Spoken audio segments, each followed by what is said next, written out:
Hello everyone, welcome to my channel. My name is Marissa. This is Selfcareriss. I'm a licensed professional counselor who loves all things self-care and I like to create videos to show my lifestyle and knowledge around mental health. Today, we are going to be doing some notes together, just being real chill, maybe answer some of your guys' questions you sent to me the other day. Honestly, is it creator's block? Am I a YouTuber enough to say that yet? But either way, I just been not really feeling motivated lately to do YouTube, and probably in that space where a lot of people have been before, where they're like, where is this going? Is this worth it? I don't see the long run. That's kind of how I've been lately. Like this past weekend, I missed Sunday's video, and I was like, it's Easter, it's fine. But in reality, I just didn't get time to make a video. So today's video, I really didn't know what I wanted to do. I do have a written plan and video ideas, but none of them have been really hitting for me lately. So I literally thought of this idea when I was at the gym. I was like, why don't we just do something very chill, do some notes together. We're writing some notes. So I hope you guys enjoy this video, this very chill note writing video with me, and let's get into it.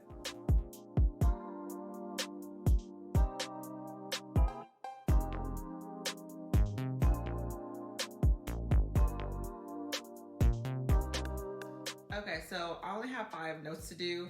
We actually are on a self-care break for the next 5 days, so I'm trying to get these notes out the way so I can just focus on nothing counseling related, okay? So these are my last 5 notes, so it shouldn't take too long. The mental energy, sometimes it takes me to finish them. That's what really gets me. I do have my AirPod in. I always like to do my notes with some lo-fi music in the back. Lately, my 2 favorites, my go-to girl is the lo-fi hip-hop radio. You guys have probably seen her. Hold on, I'll show you in a second. So this girl right here, she's my go-to. You guys probably seen her on YouTube. But I think I'm gonna choose her today. I've also really been liking lately, it's like coffee jazz music one. This one right here, coffee jazz music. I'm like one of those people who, I can't listen to music I actually know and like, or not that I say I don't like this, but I know I jam to, because I will start seeing the words and I cannot focus on what I'm trying to say. So I just need that background elevator music to play to fill up my brain a little bit more so I can focus. I started listening to lo-fi when I was back in grad school doing my homework and stuff, and that really helps. So we're doing that today too. Okay, so like I said, I have 5 notes to do, and maybe I'll kind of walk you guys through what notes looks like for me. Let me get situated. In videos, you guys have seen me do notes before, but I haven't really broke down what a note actually consists of. So what I'm basically doing is a progress note, and this is going to be really helpful too if you're just getting into counseling, or you're a grad student and you're just interested in what it looks like, or you're just a regular person and you're interested in what it looks like. For our notes, every platform is different. I know we use theraSIS, which I'm sure if you are also a counselor, you've heard of that. But there's different platforms you can use for taking notes. And so this is the progress note for after a session, you put that note in to track your progress, literally. So in it, of course, there's the date and time of when the session was. This might not be for everyone, but we also, on the left side, we put mental status of that client. And so this really talks about how they were looking, how they're behaving, what was their effect in session, were they having any delusions, or were they in person, place, and time, space? Were they in this reality? What's their sleep and appetite looking like? All those stuff to check in on how they're doing as a person in the session. I want to pause real quick because I'm going to mention these things down below. So if you have a trigger to any of those things, please exit out now. I'm going to mention in a second, and maybe potentially later on in this video too. So the next part of my note is suicidality and homicidality. If that's present at all, if there's been any thoughts about it, anything like that, there's also a section for that. And then the meaty part, 3 parts. It just recently went into 4 parts, but there's a session focus, there's a therapeutic intervention, and there's a planned intervention section. And recently we just got client progress section. The hardest part for me, and also the meatiest part for me, is the session focus. In the session focus, it talks about what the session was about, obviously, and what the client did in session to show progress, basically. So in this session, I typically will say a blurb on how the client was responding, kind of like a very short, like 1-sentence statement of the mental status. I'll put like where they are in the session. I'll write 2 to 3 sentences of what they reported, if they processed, if they explored, if they shared anything, what the session, what we're using the session for. This is coming from the client's perspective. I'll typically put about like 1 sentence on what they engaged in with me, whether that's like reflecting, or if we did activity together, or if we did like an exercise together. And then to wrap it up at the end, I'll put the insight around it. Like client showed blank insight around blank. That's that section. The next section is the therapeutic intervention. So this is what I do in session. This is what I did in session to make sure the client was staying on track. You know, what did I do when the client told me whatever they're telling me, right? And then the planned intervention is what we're gonna do the next session, what we're gonna do in between session. Things are gonna happen in between the session that we had and then the following session, the next session. And then client progress is exactly how it sounds. There's a section, there's like a little thing you can click where it says progress and no progress. It's very rare that I put no progress. Like a client would have to do like absolutely no homework or anything like that for me to put no progress. I typically try to identify, even if it is in a very small way, how the client progress. So how I've been doing notes lately, I like to do my notes in a variety of ways. What I've been doing recently is I'll either type it out on the computer and do it that way, and then do a 3-minute interval of like watching TikTok or something I want to actually do, and then go into the next note. So it keeps me like on like this rhythm. Or I'll speak it out loud into my notes app and copy and paste it into that. And I don't know why that is better for me sometimes. I think it just keeps me more engaged and it makes it go faster rather than me typing it out. And then I'll do 3 minutes again, and then I call it like a little hit workout for my notes. So I'm gonna go ahead and do this first note, and then I'll be back.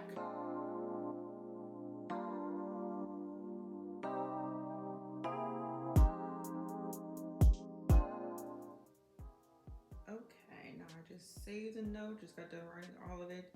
Also, I can't remember if I already mentioned this, but in the client progress, there is a space where you can put notes around what the progress or no progress is. And I typically just put 1 sentence saying what the progress is. So I save it, sign it, and then we put the session on our billing sheet. So I go to our billing sheet, which I have it right next to my note always. And I always try to pop it in right after I do the note so I don't forget. I find the person that I just did it on, and then I'll put the date and code of their session. Okay, we got one done. So now we got 3 minutes. Put my timer up. I swear, taking home notes with you, I've been trying to do a better job at it, and I honestly have. I've been trying to just do the note in between each session at work, but sometimes that doesn't always pan out. Coming home with notes, I told my coworkers, literally feels like debt. The mental load you have like taking that home with you is just like, you don't feel it, but you feel it. I don't know if that makes sense, but like when you don't have notes, you feel it because you really don't have anything to worry about until you have to go into work the next day, and that's such a good feeling. That was set my timer for 3 minutes. And let's answer a question from my Instagram while we're waiting. Also, if you get a chance, follow me on Instagram at Selfcareriss, and I just created a Twitter, which I don't know how to work Twitter, but I'm figuring it out. I never had one until like this year. I'm like, let me create one for Selfcareriss. So follow me on Twitter. Follow me on Twitter at Selfcareriss, or I think like my actual at is your theraSIS. Follow me there too as well. So one of the questions was, has it being a therapist been what you thought it would be / dreamed of? Is it your passion? Yes and no. Well, let me say this. First of all, I didn't go to school originally to become a therapist, and I want to do a whole like video and story time on how I became a therapist and what the steps I did to get there. But I actually went to school to be a math teacher. I wanted to be a math teacher, and I wanted to teach high school math. So that's what I went to school for originally. And then like after my freshman year, I ended up switching to psychology because it was a better fit. Obviously I went through school doing that. I figured I wanted to do counseling, and then I went to grad school to get my counseling degree.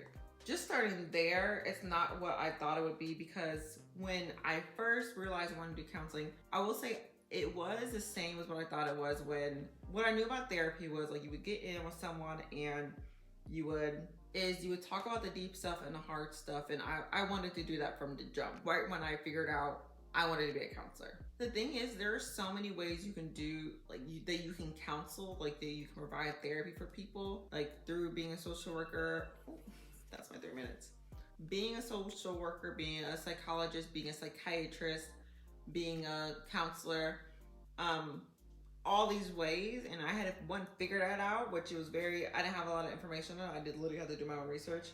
But I knew that I wanted to be in session with people, talking to them. Like in that time and place, I was so done with research. Being in a psychology program, I was like, I don't want to do any research. I just want to be with people because I am a people person to begin with anyway.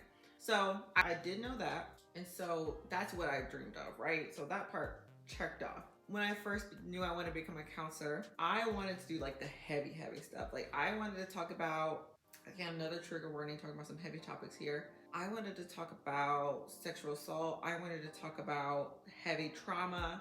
Like I wanted to be a trauma therapist. And let me just say, be careful what you wish for.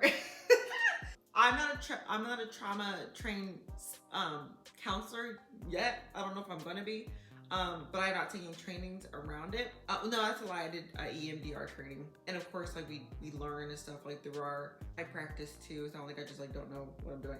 I have a lot of clients with trauma and heavy traumas, and I'm working through it obviously as a clinician and being able to be there for them and learning how to help them best.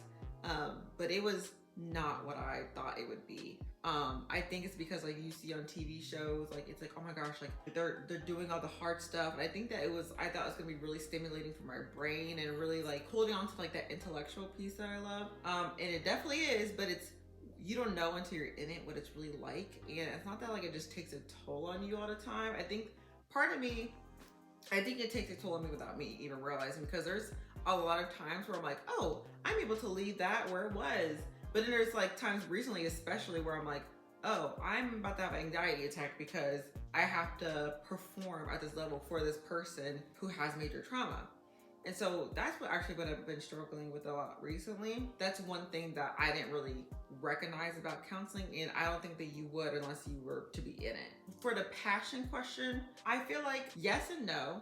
Yes, because when you're in those moments and you're with that person, you're flowing, you're connecting. I literally experienced this past week.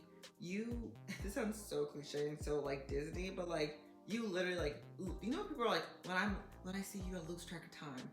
That's low-key how you feel like when you're vibing with someone in a session. You guys are just bouncing off of each other. You're in the same spot mentally, and you're like really trying to like figure out what's going on. And it feels really, really good. And that's where my passion, that what reminds me of why I chose the job that I did. And that's what keeps me going, honestly.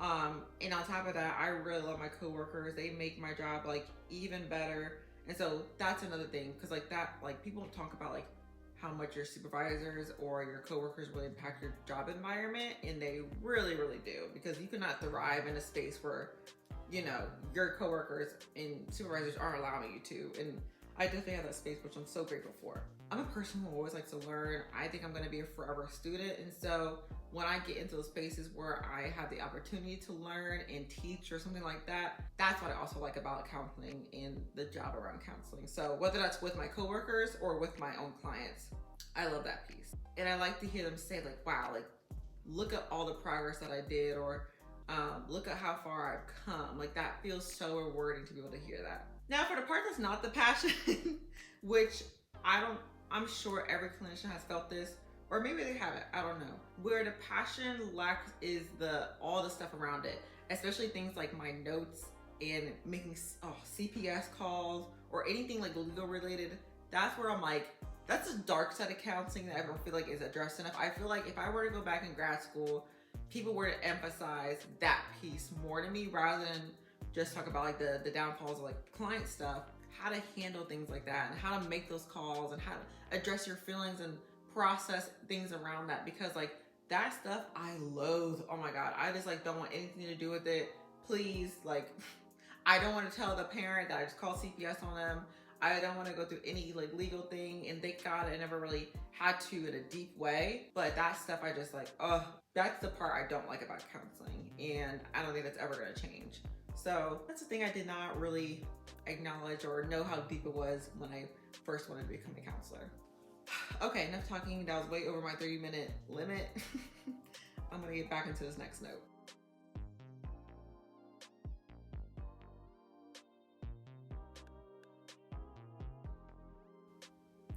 Okay, that one didn't take me that long.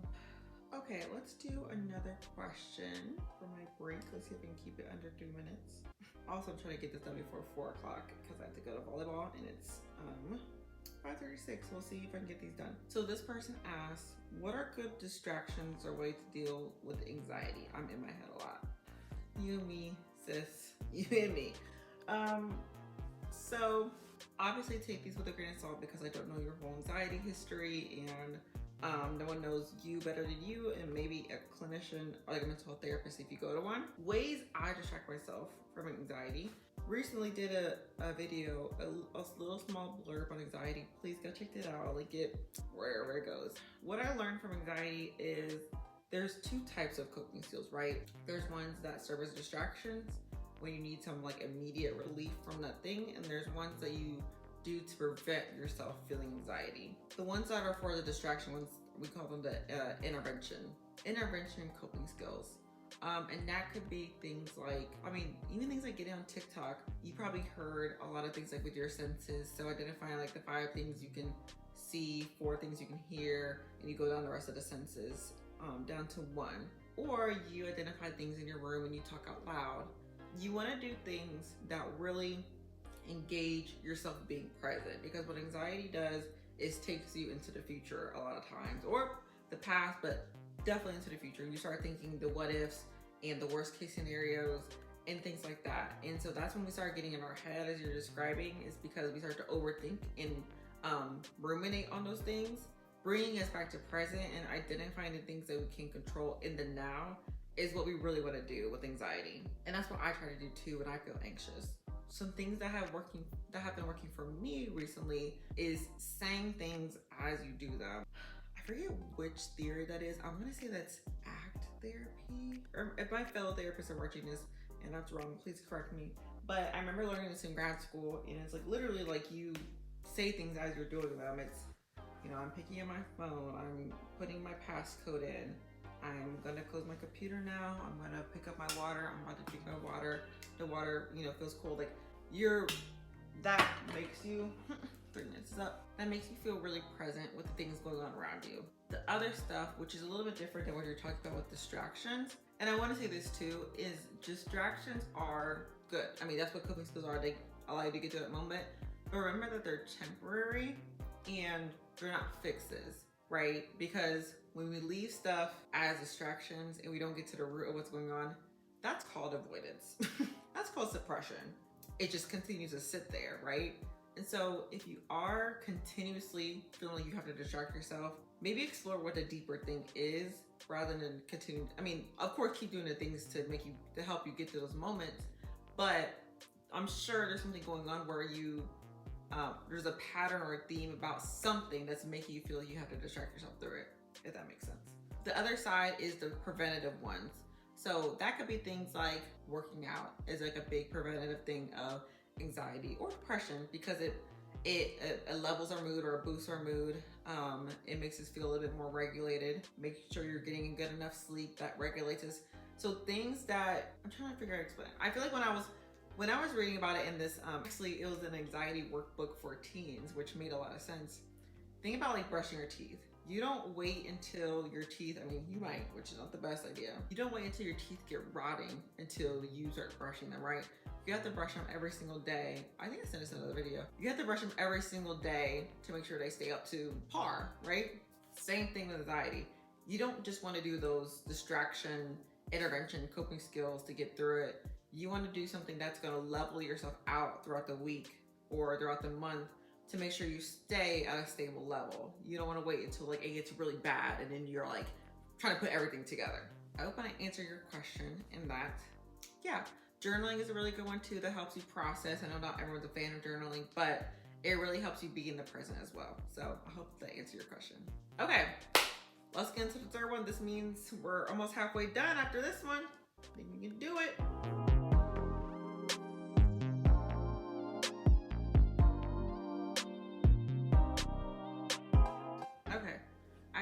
left. So last thing I want to say before I get into, let me see my timer, because I think I'm just gonna do this timer and bust out my last 2 notes without even a break, just to get it we're done with. So last thing, I don't have any more questions. That was just only 2 questions I had from my Instagram is, what videos are you guys interested in seeing?